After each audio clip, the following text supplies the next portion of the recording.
میخوایم راجع به تاجیکستان یکم براتون توضیح بدیم. تاجیکستان یکی از 3 کشوری هست در دنیا که به زبان فارسی یا پارسی مردمانش سخن میگن و گویش بسیار دلنشین و دلربایی داره.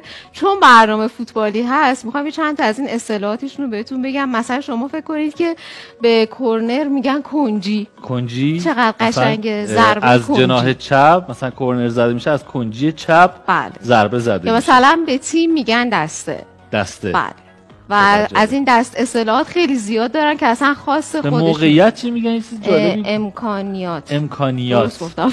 امکانیات. و خب از این اصطلاحات زیاد دارن که خب خیلی هم جذاب و جالب اینو است. گفتیم. حالا من این نکته بگم. به رودخونه میگن دریا. به دریا اونو شما گفتیم. به دریا نمیدونم چی میگن، ولی میدونم به رودخونه میگن دریا که بیش از 900 رودخونه تاجیکستان داره. جز ذخایر در واقع آبی منطقه است. خیلی عالی، متشکرم.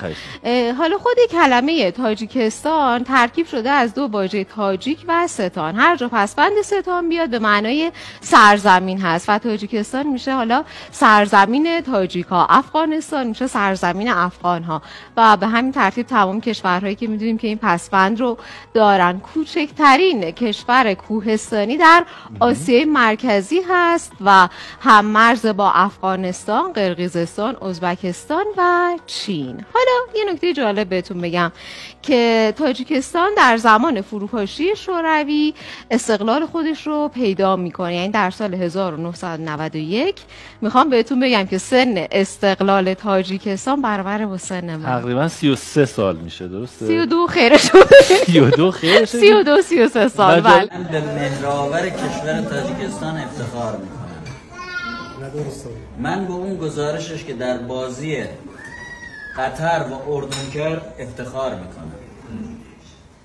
من افتخار میکنم که این نماینده فارسی زبانهای ایران بزرگ، خراسان بزرگ،